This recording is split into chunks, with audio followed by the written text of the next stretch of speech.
Let me begin with a warning, and I want you to hear it, not with casual ears, but with every nerve in your body. If you are listening to this while distracted, if you are glancing between words while checking messages, if you are merely hearing but not focusing, then you need this speech more than anyone alive. Because the man who cannot hold his focus will lose his fortune. He will waste his youth. He will destroy his future. He will rob his family of their peace, their provision, their pride. He will die with every dream still locked inside of him, buried, not built. You say you want a better life. You say you want your children to look at you and say, "That's my father. That's my mother.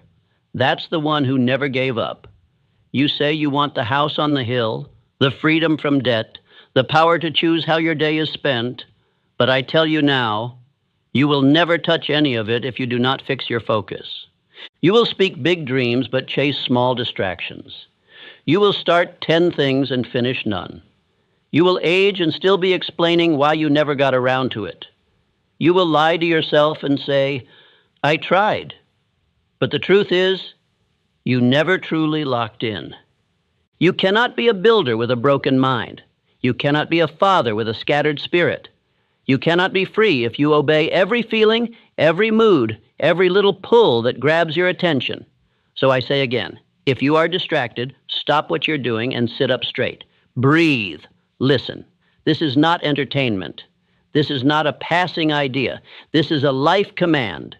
Because here is the truth. If you will train yourself to hold one thought, if you will master the law of directed attention, if you will learn to dominate your hour with purpose, then nothing will be denied you. You will finally feel what it means to finish. You will finally gain power over your day. You will walk into your work with spiritual armor on. You will watch others wander while you rise. You will see your children smile with pride, not pity. You will walk into the home you once dreamed of and say, "I built this. I did not drift. I held the line." And you will not just achieve your aim, you will become the kind of man or woman who achieves anything they choose. But only if you obey what you are about to hear. So I say to you, as one who has watched kings rise and dreamers die, this is the speech that will teach you how to hold the thought, how to direct the fire, how to work with power for 12 hours and not break. But it will require everything of you. Every word must be heard. Every idea must be felt. Every instruction must be acted on. Focus now or fail forever. Let us begin. Part 1. Attention is the gateway to all power. Attention is the gateway to all power. Without it, no thought can be held, no plan can be built, no purpose can be realized. The man who cannot fix his attention cannot fix his destiny. Attention is not a casual thing. It is your mind's obedience to your will. The man who rules his attention rules his world. Men speak often of talent. They speak of genius and memory, time and intelligence. But I tell you now, none of these mean a thing unless attention holds them in place. What is intelligence without direction? What is genius without persistence? What is time without control? All things are wasted without attention. Where your attention goes, your life goes. That is law. No man has ever succeeded who did not hold his mind on one aim until the work was done. And no man has ever failed who could hold a worthy thought through to completion. Failure is scattered attention. Success is focused thought backed by definite decision. Picture 2 men. One picks up a thought for 5 minutes. Then he puts it down and takes another, then another. His day is full, but his life is empty. Another man picks up a single thought in the morning and holds it. He repeats it. He returns to it. He works it like a blacksmith works steel. At day's end, he is no longer the same. The first man remains ordinary. He is always thinking, always talking, always moving, yet always unfinished. The second man becomes uncommon. He moves with direction. He acts by will. He finishes what he starts. And the world makes way for him, because the world bows to the man who can hold one thought longer than others. Henry Ford did not invent the motor car. He focused it. He held the thought of industrial power, of moving vehicles for the working man. He repeated it until it entered his walk, his speech, his negotiations, his factories. That one thought became a movement. It moved men, machines, and markets. Ford succeeded not because he had better tools, but because he had better attention. He focused until the world had no choice but to follow. He did not ask if it was possible. He held the thought until it became inevitable. And that is the difference between the drifter and the builder. One asks if he can. The other decides and then thinks of nothing else. You must understand, scattered thought is spiritual disobedience. The mind was not made to be passive. It was made to obey. To drift from one idea to the next without control is to betray the very power that makes you human. You were not created to wander. You were created to build. Control of attention is control of destiny.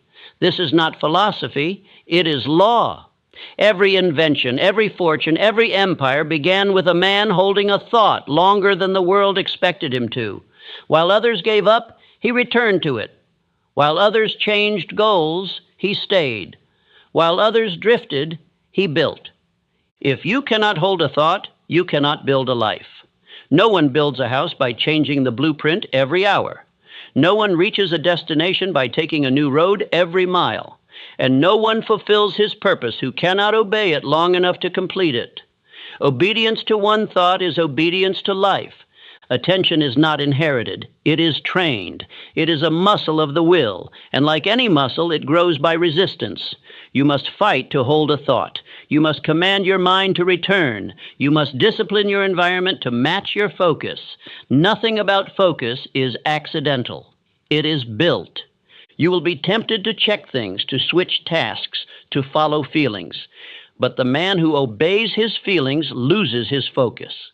And the man who loses his focus loses his throne.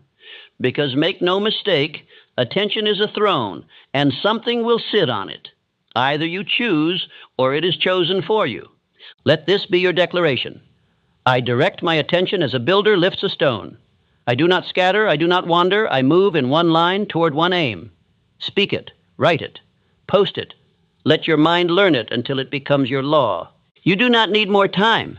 You need more control of attention. You do not need more motivation. You need more obedience to your focus.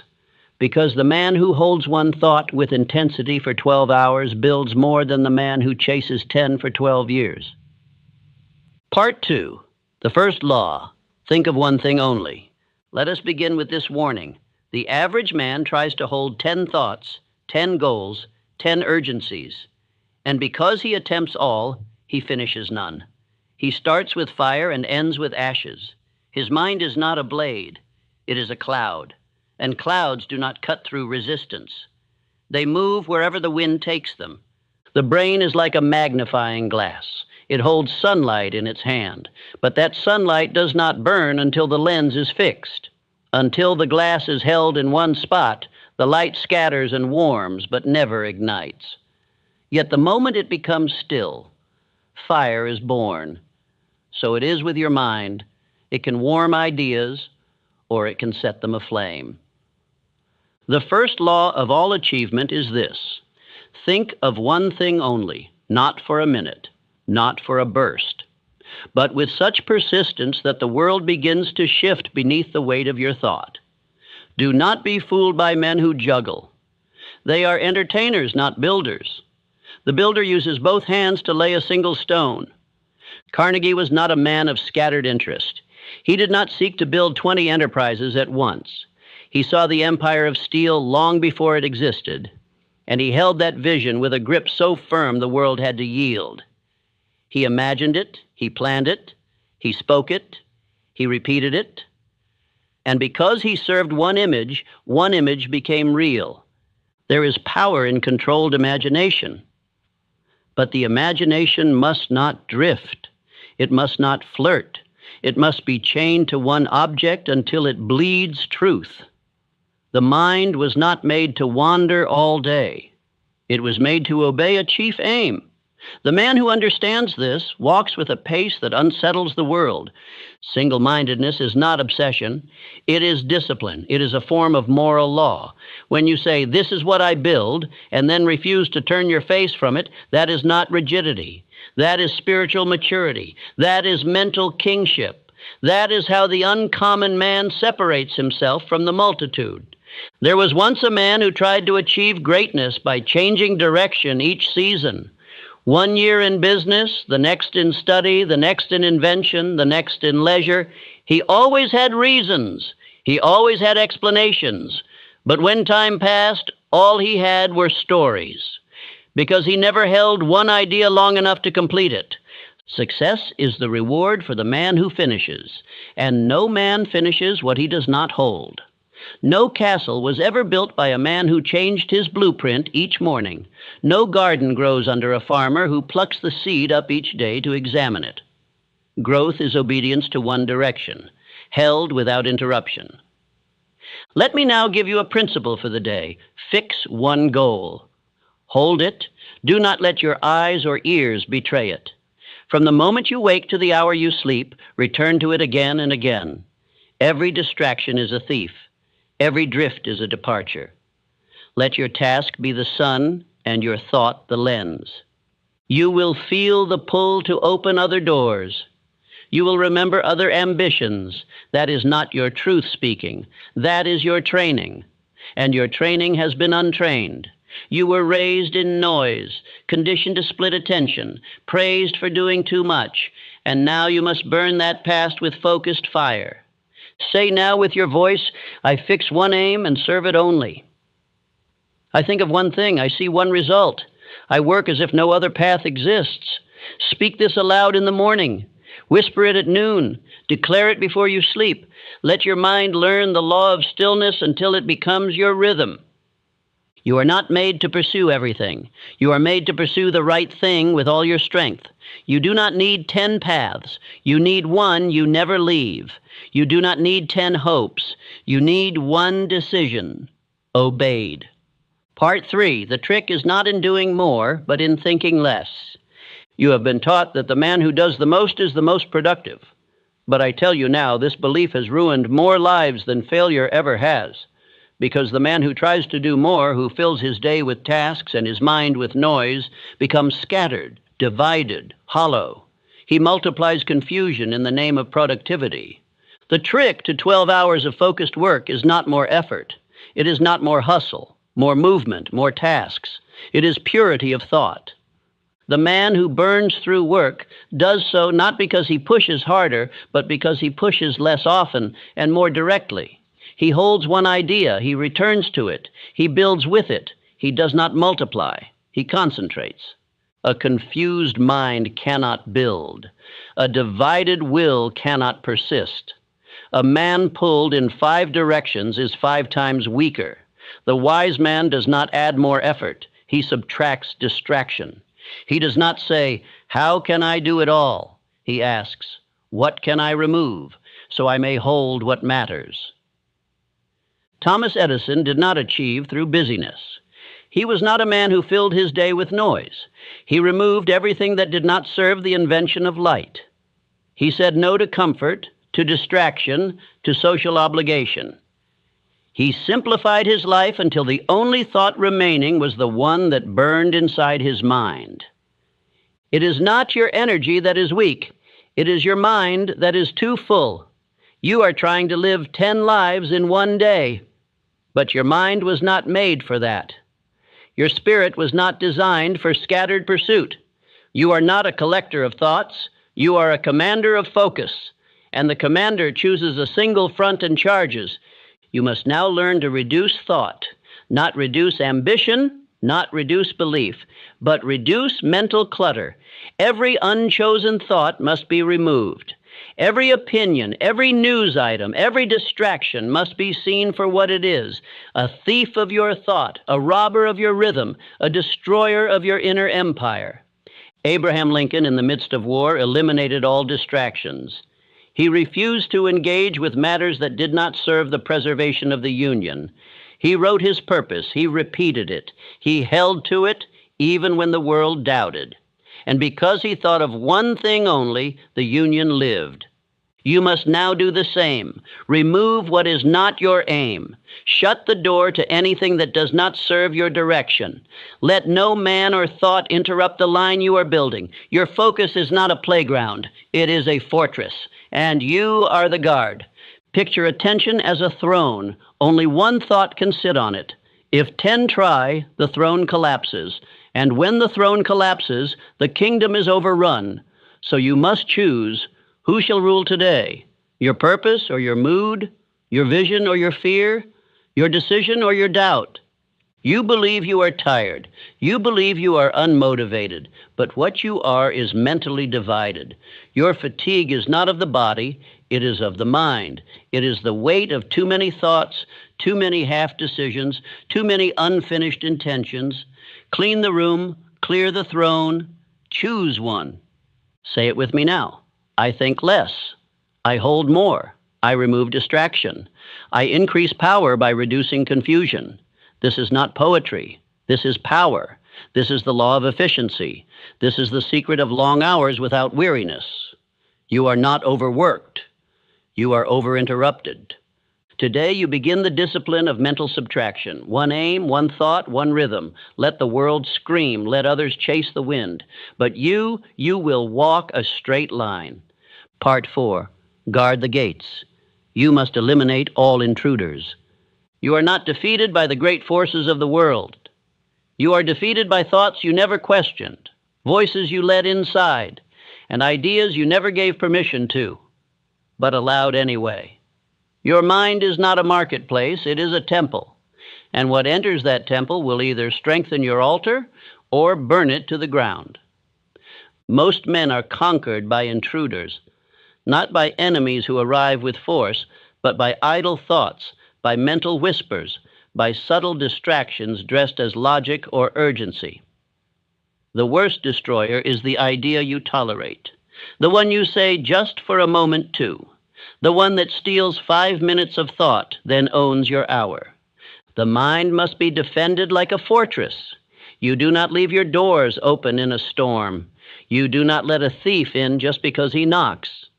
So why do you allow complaint, comparison, fear, envy, and worry to sit in the throne of your focus?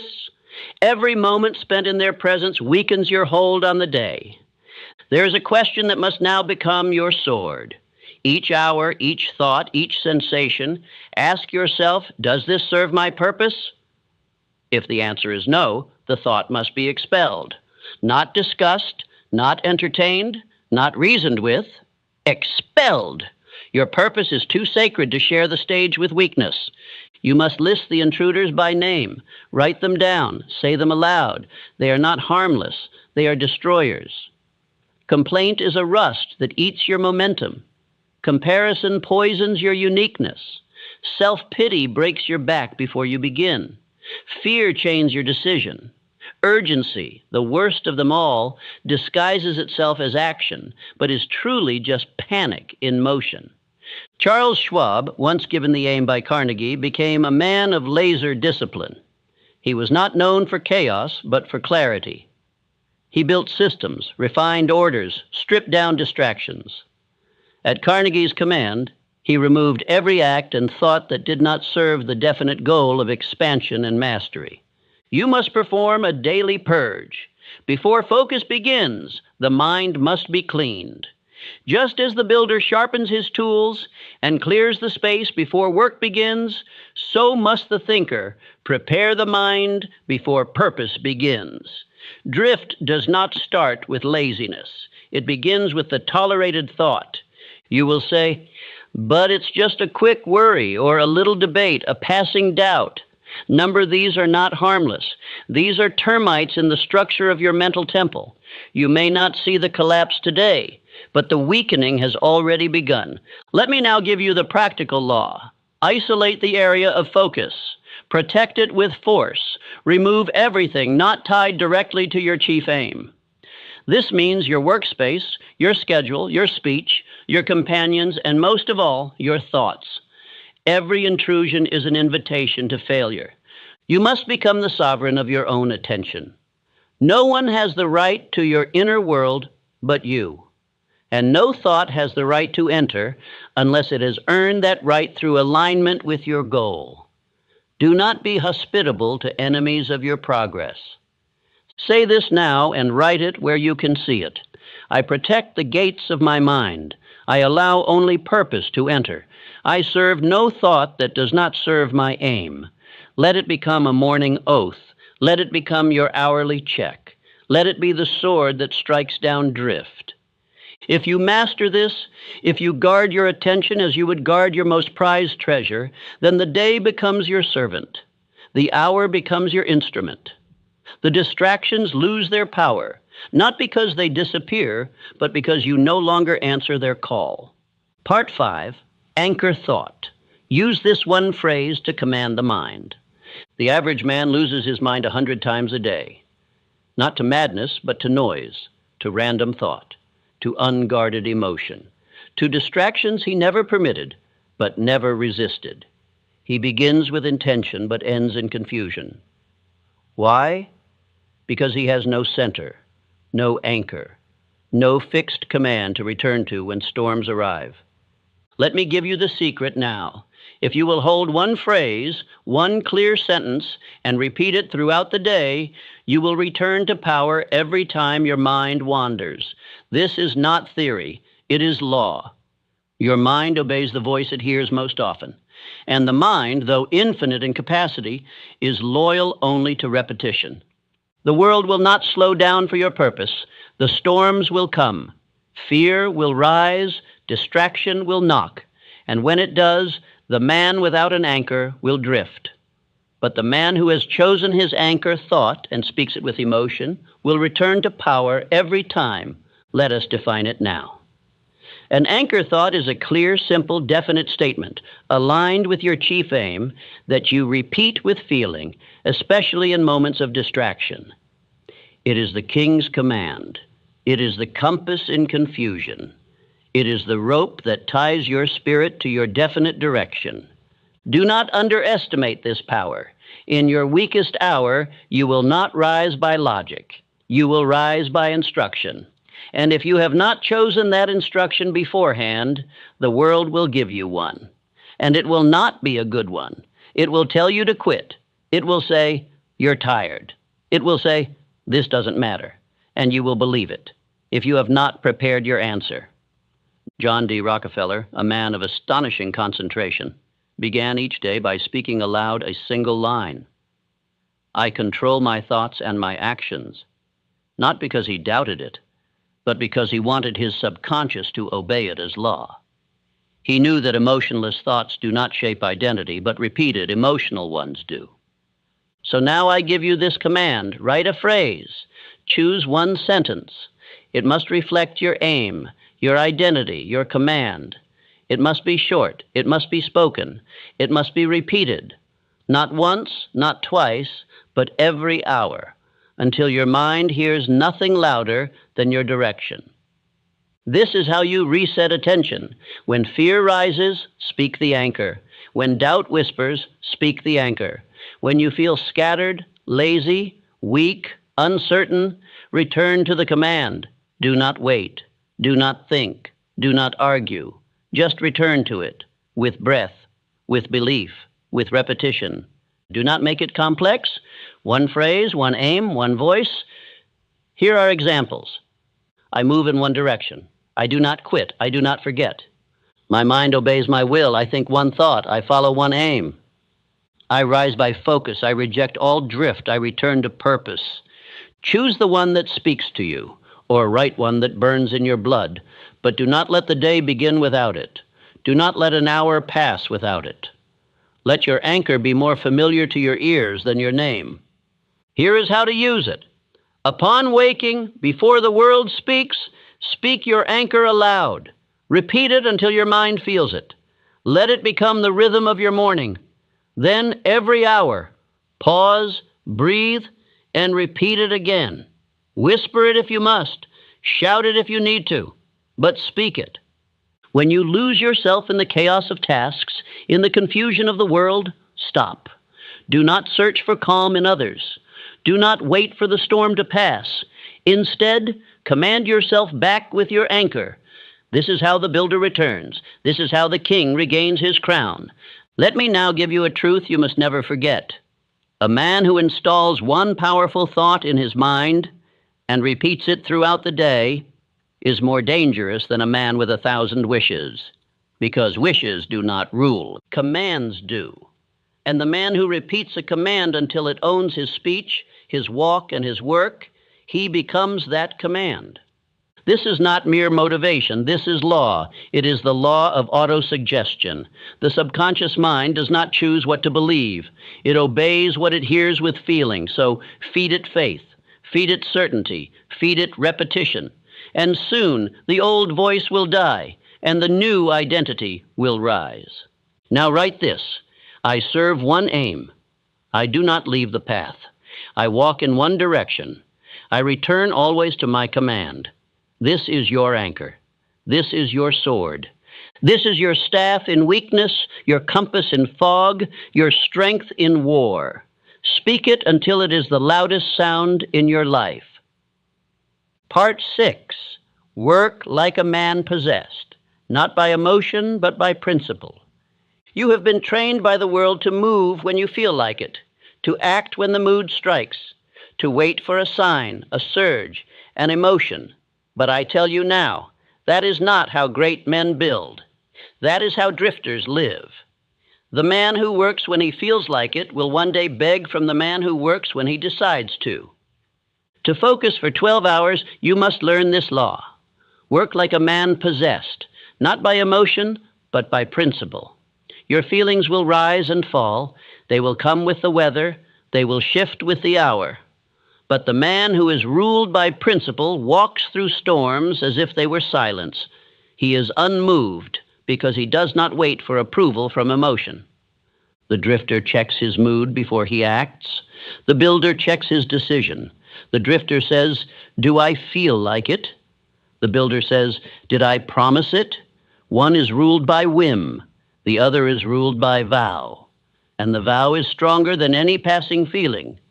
Because a vow is not made to emotion, it is made to your future self. 12 hours of focused work is not frantic. It is not a mad rush. It is not fueled by anxiety. It is calm. It is directional. It is work done in the presence of law. You move not because you are excited, but because you are aligned. You are not rushing. You are obeying. Andrew Carnegie did not ask how he felt each morning. He did not poll his emotions before building one of the greatest industrial empires in history. He had one question: what must be done for the aim to be built? That was his compass. He lived by principle. He repeated his aim until feeling became irrelevant. The undisciplined man says, "Today I'm tired." The builder says, "I work regardless." The weak man says, "I need inspiration." The strong man says, "I gave my word and I will honor it." This is not stoicism. It is spiritual order.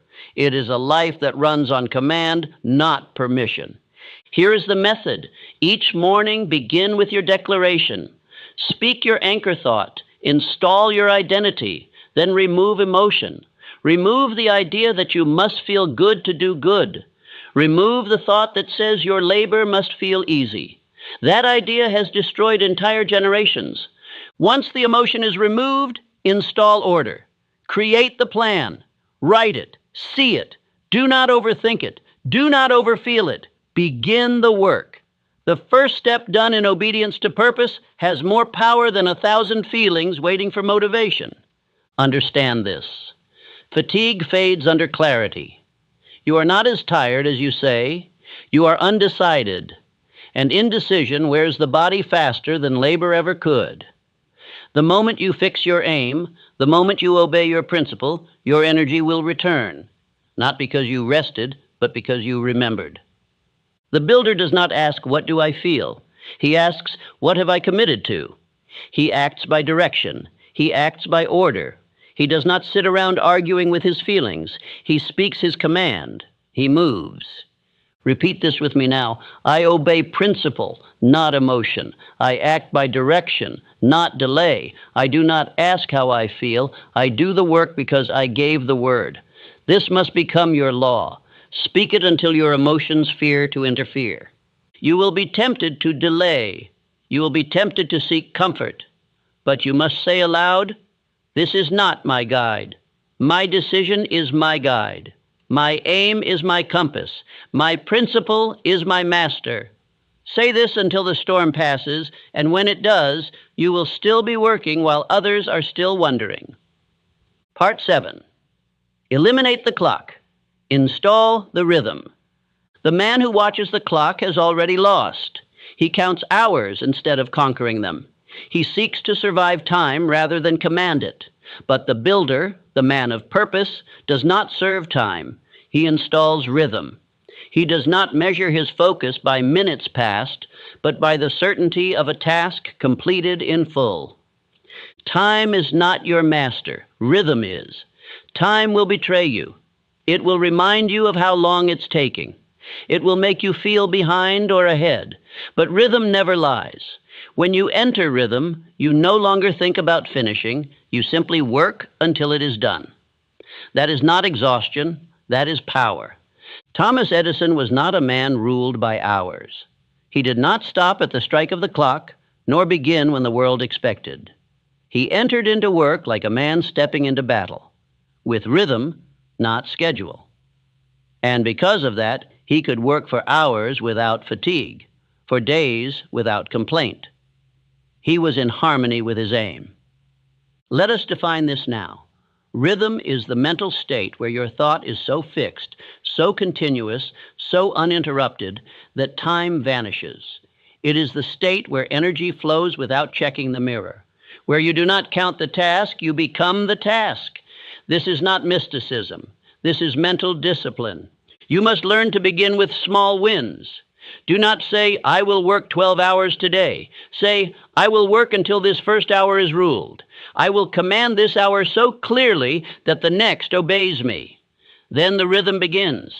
One completed hour calls for another. One held thought deepens. The rhythm begins to carry you. You are not tired of work. You are tired of interruption. You are not worn down by effort. You are worn down by indecision, by distraction, by checking how long it's been instead of focusing on how much has been built. The moment you stop checking the clock, you start commanding the day. This is your new method. Replace time tracking with task devotion. Fixate on one task. Hold it. Complete it. Then move. Do not move by the hand of the watch. Move by the voice of purpose. Time should not release you. Completion should.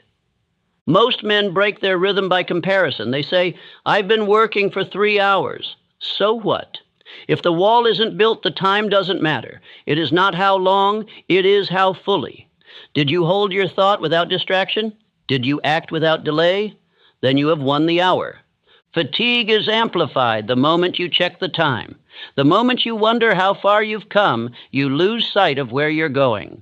Rhythm is lost, not by labor, but by mental departure. Stay in the work. Stay in the line. Let the world vanish. Say this with me now. I forget time. I remember rhythm. I do not watch the clock. I walk in command until the task is built. Let this be your sentence of re-entry. Speak it when the watch tempts you. Speak it when the mind wanders. Speak it when others complain about the hours, because you no longer live by hours. You live by rhythm. The focused man lives differently.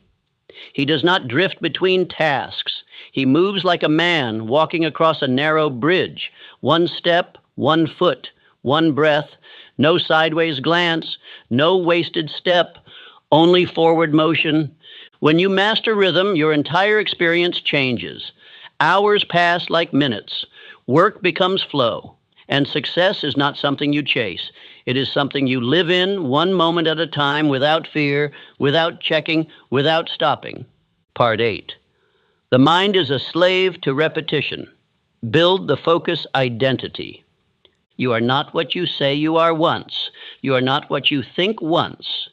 You are not what you hope for when inspired. You are what you repeat. The mind does not form identity by insight. It forms identity by instruction, burned into it by constant emotional repetition. Repetition is the builder of rhythm. Rhythm is the master of identity.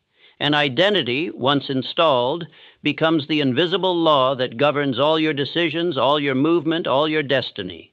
You do not rise to your goals. You return to your identity. And if you do not build that identity consciously, it will be built for you by drift. The world has taught you to chase motivation. I teach you to chase instruction. The world says, feel good, then act. I say, repeat what you must become until it becomes you. This is how the greatest builders were born, not by mood, but by daily command repeated until it owned them. Autosuggestion is not a myth. It is law. The subconscious mind is not wise. It is not intelligent. It is obedient. It accepts whatever you say most often, especially when said with emotion. If you speak of distraction, it becomes your ruler. If you speak of weakness, it becomes your form. But if you speak of direction, of focus, of aim, and repeat it until your voice echoes through your spirit, then it will bow. You must now take every principle we have learned and turn it into a daily repetition system, not just once, not just when you remember, but 3 times daily without fail, morning, midday, and night. These are the 3 hinges upon which your identity swings. In the morning, before the world speaks, you speak. Say your definite chief aim aloud. Say your anchor, thought aloud. Speak the words, I am a man of focus. I build my mind by command. I move in one direction, and I do not deviate. Repeat it slowly. Feel every word. Say it until you mean it. At midday, when the world is loud, when fatigue sets in, when others complain, return to your anchor. Say it again. Sit still if you must. Breathe. Repeat. Even if your attention has scattered, your voice brings it back. This is how the uncommon man regains power, not by force, but by repetition of truth. At night, when the work is done, you do not collapse into drift. You close the day by closing the mind. Speak your command again. Reflect. Did you hold the thought? Did you serve it well? If you failed, say so aloud, but then speak the correct thought again. Never sleep with drift in your mouth. Sleep with direction. You are no longer just doing the work of focus. You are becoming a man of focus. You are not just holding a thought. You are being transformed into the identity of the one who holds the thought, without question, without apology, without compromise. Do not underestimate how this works. You do not need inspiration to do this. You do not need perfect conditions. You do not need silence or a mountaintop or some sacred place. All you need is to speak the truth to yourself over and over again until the lie no longer fits your name. Say this now. I am not scattered. I am not weak. I am not distracted. I am focused. I am disciplined. I repeat truth. I obey law. I am a builder. I return to the aim every hour, every day, without fail. Repetition is not weakness. It is the womb of greatness. You did not learn your name in one day. You did not learn your habits in one week. You became what you are by what you repeated. And if you wish to become something greater, you must repeat something greater. This is why the law of cosmic habit force exists. It is not poetic. It is not symbolic. It is literal. Whatever thought you feed the subconscious with intensity and rhythm becomes your second nature. It becomes the soil from which your decisions spring without effort. This is how the natural man is made, not by talent, but by repetition-backed identity. Think now of Ford, who became so fixated on the thought of an affordable automobile for every working man that he refused to abandon the idea, even when engineers told him it couldn't be done. He repeated the thought. He enforced it. And that repetition shaped not only his company, but the very infrastructure of the modern world. Think of Edison, who told the world that the electric light would become reality. He failed thousands of times, not because he lacked intelligence, but because he refused to stop repeating the thought. The repetition held him through darkness. The repetition shaped his nerve, his action, his result. You must now build your focus identity the same way. Write down the sentence, I hold one thought all day. I serve one aim. I act with rhythm. I return to my command. I do not scatter. I do not drift. I do not delay. Read this aloud 3 times per day until you feel it. You must post your command where you can see it. Write it on paper. Place it on your mirror. Carry it in your pocket. Let your eyes see what your spirit must remember. Let no hour pass where the command is not near. Repetition brings the new mind. The new mind brings the new man. The new man brings the new results. That is the ladder. That is the law. And it is infallible. Let me now give you your final challenge. Take your anchor thought. Take your definite chief aim. Write them both down.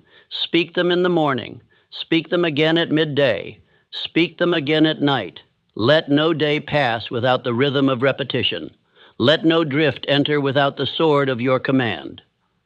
You are not repeating words. You are forging identity. You are not just avoiding distraction. You are becoming the kind of man who can no longer be distracted. That difference is the key to everything. One is effort. The other is law. And you were born to live by law.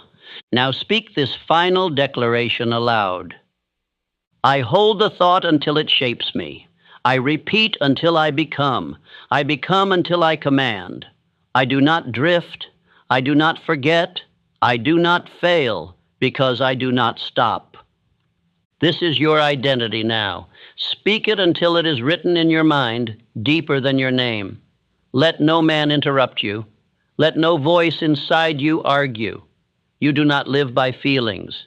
You do not live by noise. You live by law. You live by rhythm. You live by command. And from this day forward, you shall focus like a man possessed, not by emotion, but by purpose, because you have built the identity of one who cannot be moved.